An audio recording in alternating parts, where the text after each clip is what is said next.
Hi, I'm Sam. Welcome to my channel. I'm an artist and I help other artists to grow in skills and confidence with my online membership, and also teach people how to make money doing what they love every day with my coaching program. So in today's video, I'm going to be talking about the 5 biggest fears that artists have and struggle with, and all of these kind of things. There's so many. I started to make a list of them and there are so many, but I've tried to fit some into the similar category and also just keep it to the 5 top ones. So I really hope you enjoy the video. So the first thing that I think artists struggle with the most is self-doubt, having that fear. We have that kind of inner critic in our mind that just constantly tells us that we're not good enough, that the art that we're producing isn't as good as everybody else's. We compare ourselves to other artists.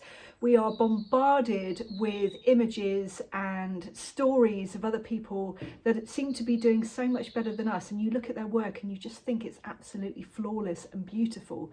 And when you look at your own, it looks completely different. You start to notice all of the things that are wrong with it, things that you could possibly improve on. And it's really difficult to take a step back and be a little bit more objective about your own artwork. So self-doubt is something that's completely normal. We all go through it, and sometimes it's worse than others. But I think the thing is, it can really take over and lead us to stop us doing anything, really, actually putting ourselves out there at all. So what can we do when self-doubt starts to spiral and we get into this negative mindset that really paralyzes us from putting our work forward? Well, I think it's like with anything in life. Our thoughts aren't true. We've come up with them ourselves. So what happens in our brain is that it's designed to keep us safe. It's designed to keep us in one position. It doesn't really like us doing anything that's slightly different, so that you know that your brain is there to keep you safe, not to make you happy.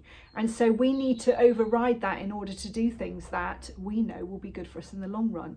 The brain doesn't like anything different. So we know that the internal voice that is in our head is just something that we are making up ourselves. I can't remember, I read a book and they call it brain dropping. So don't believe everything you think. A lot of the time we are talking to ourselves in a very negative way.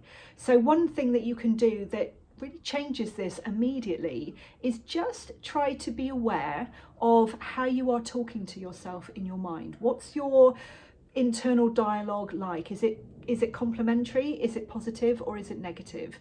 And if you can be aware of that, then that's definitely the first step to being able to change it. So when I start saying to myself, well, that's rubbish, or, you know, you're never going to be very good, then I think, well, that's obviously really negative. Is it helping the situation? No, it's definitely not. So how can I be more kind to myself and talk to myself with much more compassion?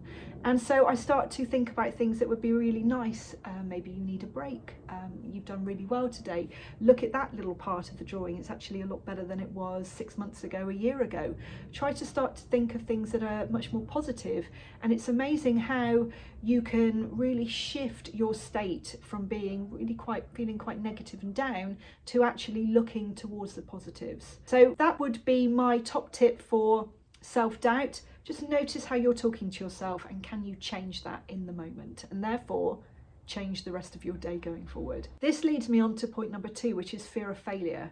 Now, again, the brain is not designed to make you happy, and it's also not designed to like anything that's completely different. So if there is an element of truth in what you're thinking, it will really run with that. We'll start to ruminate and come up with lots of worries because things are uncertain. You know, we don't know whether we're going to succeed. We really don't know whether our post that we put on Instagram is going to get thousands of views and likes.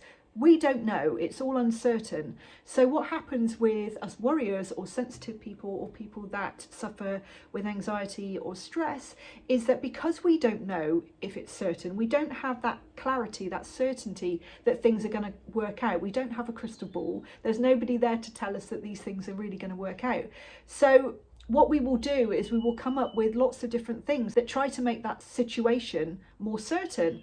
And even if that's something that's really negative or worst case scenario, then the brain will prefer that to sitting with uncertainty. So again, just be mindful of that, be aware of that. Is it that you are feeling a little bit uncertain? You don't know whether these things are going to work out.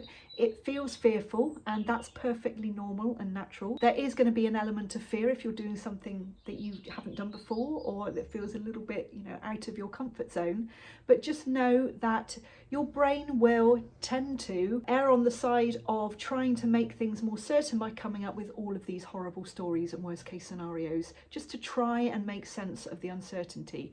So being aware of that and allowing yourself to sit in uncertainty, however uncomfortable that feels, and it does feel uncomfortable, but awareness again is the key to starting to change things. So can we say to ourselves, instead of, oh gosh, I'm feeling really scared, and then that will stop you doing something, which is the most important thing. Am I holding myself back? Am I feeling really nervous about this thing that I'm trying to do? Is it that I'm feeling uncertain? And if it is, then just allow yourself to sit with that in your body instead of going up into your brain and trying to come up with reasons for why you're feeling so nervous or anxious. It's just uncertainty, and that's completely normal. Number 3 is fear of being vulnerable. Now, when we are in this type of social situation that we find ourselves in now with social media and people seeming to post their innermost secrets and everything that's going on in their life, what they're having for breakfast, taking a picture of it, where they're going on holiday, what they're doing every minute of every day. It can feel like we need to be doing the same thing. But I think you really need to think about what suits you and your personality type. What is it that you feel comfortable putting out there? Because there are no rules. If people feel comfortable sharing everything, then that's completely up to them. If you really don't want to share certain things, then you certainly don't have to. There are lots of things that you can do as an introvert that I am that doesn't feel that it's too much of a push. I, for example, don't post about my children online. I have 2 children, but I don't show their faces, I don't show pictures, I don't include them in my videos, I don't post them on Instagram. It's just a choice that I don't feel comfortable doing. And although a lot of people are doing it, and that's absolutely fine for them, I personally don't want to, and so I don't feel like I need to. There is a real positive side to vulnerability though, and I think being authentically yourself can actually be quite scary. So showing up as somebody that you feel like you need to be, maybe that confident person, maybe that you have everything together, you don't like to show any weakness, you don't like to show if your drawings aren't going particularly well, you don't want to show your vulnerable side. Actually, it's really funny because when you start to share your vulnerability, then other people can connect to it so much better, because we're all vulnerable. We all have our flaws, we all have strengths and weaknesses, and we don't want people to appear perfect. There's no such thing. So our kind of humanity and all of our imperfections are what makes us endearing and actually connect to each other. So there's been a lot of times when I think, oh no, I won't do that, because I've got self-doubt about it, because I think, oh, what are people going to think? Should I really do that? Should I say that? When actually, when I just show up and try to be myself and just put my opinions forward, this is just my opinion. It's also my opinion right now. It could change next week. We are all human, If we can just show up and show our imperfections for the now, then it's amazing how freeing that is, and actually how much less pressure it is, because you're constantly thinking about who you should be, when if you just show up as yourself, then you just show up as the person that you are that day, and it leads to much richer connections, I've personally found. So allow yourself to not be perfect, allow yourself to show up anyway, and embrace your imperfections, because we all have hundreds of them. It's absolutely normal and natural and human. Number 4 is fear of not being validated. And again, in this age of social media, when we seem to really put a lot of emphasis on how many likes we get, how many followers we've got, how many subscribers we've got, how well is something doing, based on how many people have liked it or clicked on it or whatever. We're looking for this external validation all of the time. And I think we all get caught up in it. It's designed to be addictive, and it's designed to give you a little dopamine hit when you get, you know, a post that does really well or goes viral. But the problem is it's fleeting, and it doesn't mean anything in the long run. It's when you do get a video that does well or a photo that does well, you're kind of looking for the next one. And if the next one doesn't do very well, then it brings you on a real downer and think, well, why is that not doing very well? People don't like it, or people don't look for it. When actually the truth of it is just that, you know, we've got these robots controlling the algorithm, and it doesn't mean anything about your artwork at all. Your artwork's fantastic. It's just A, someone's opinion, and B, a robotic algorithm. So how can we find validation inside ourselves that actually makes us feel good, instead of looking for validation to strangers and hoping that the algorithm will work for us, and if it doesn't, feeling really low and feeling really knocked? How can we stay on a level playing field where it doesn't really affect us? It's not such a big deal when the numbers don't come rolling in. And the way that what I've seemed to have settled on recently is the fact that I'm thinking about it completely differently. As part of my job, I'm putting a bit of a different perspective and spin on it. It's part of my job, and it's something I have to do, and it's a really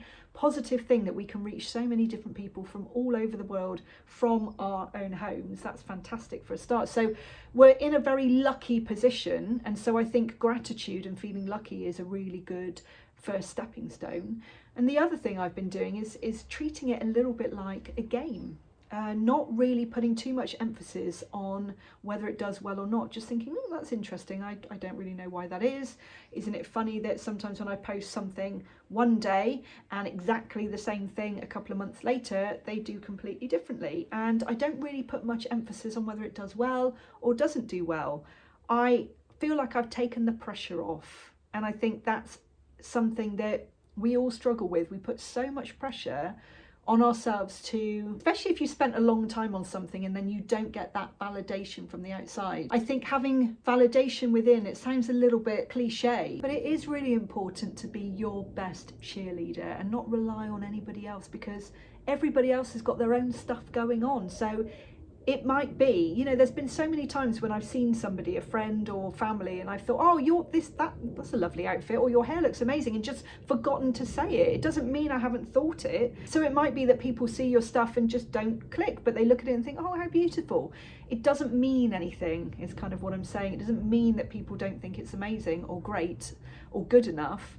And so being your own cheerleader and being proud of the work that you create and the fact that you've finished it and the fact that you are doing it, give yourself a high five. And that's a Mel Robbins thing. She's amazing. If you look her up on, she's got podcasts on Audible and all over the internet. She's amazing on Instagram. Every day, give yourself a high five in the mirror, and it's just like a pat on the back. It's amazing how the connection with ourselves is just so important. And of course we need connection with other people, but putting our worth in the hands of people that don't even know us can just seem a little bit rocky. And you'll find that as things go on, you'll really start to find your tribe. So the people that love you and want to be in your world will be your people that you connect with. You can really connect with them on so many different levels, because you have similarities to them, and those are the people that really matter. The ones that you know, whether you meet them online, whether they're your kind of wider audience, those are the people that you will know when they come along, because it's a completely different feeling. You connect with them in a completely different way. So hold out for those people and take it from the people that love you, and definitely give it to yourself. And number 5, and this is the one that comes up so often, is we are afraid to ask others to pay for our work. This is a really tricky one, because what tends to happen is that you'll create a piece of work and people will say, oh, you know, it's your hobby, you love to do it, well, why can't you do it for free? And you just think, would you go into your work and your boss would say to you, I want you to come in today, I want you to work for 8 hours, but I'm not going to pay for it today. We'll just, you know, put the wages aside for today. Artists still need to pay their bills. We still have mortgages, we still have families to support. So it's really funny that people don't think that we need paying for our work, and something that could take possibly tens or hundreds of hours. And it's not just the hours that it takes, it's the years and years of experience and building and learning and all of that kind of stuff. So it is a skill that has a value, and we need to be able to receive payment for what we're doing. Money is just energy, and we shouldn't feel ashamed if we're offering a commission saying that we charge this amount of money and feeling okay about that, or this piece is going to be this amount of money because of the size of it, the materials I've used, and the level of skill that's gone into it. So money is one of the hardest things for people to talk about, but of course it's massively important because we all need it. So I feel like in some ways money needs to have the pressure taken off and the kind of negative energy around it taken off. So take the pressure off. You can work out a pricing schedule where you work it out by size. You can price your work by size and then stick to that structure. I think that always really helps, because when you're a beginner, you probably will take a lot longer than somebody that's been doing it a long time. Or it might be that you take a long time, then you get faster, and then you get slower again because you see more things, you add more detail. So it's really difficult to price it really on how long it takes, more that you up your calculation per kind of square inch. So the more skills you have, the longer you've been doing it, you can up what you times everything by. So if you had an 8 by 10, you would times 8 by 10, which is 80, and then you'd times that by a figure that you think would be okay. And once, so say 2 for argument's sake, so it would be £160 for an 8 by 10 picture. And as you get more, you would times that by 3, by 4, by 5, and you can see how the numbers go up. So it just takes the pressure away because it's a structure that you can then follow, and you can then up your prices as time goes on. So those are my 5 top fears that artists face probably on a daily basis. I hope you found that helpful. If you have any questions, then please don't hesitate to ask. For more kind of art business videos, I upload every Friday, and I also upload art tip videos every Tuesday. So if you'd like to see more, please don't forget to like and subscribe, and I really look forward to seeing you next time. Bye for now.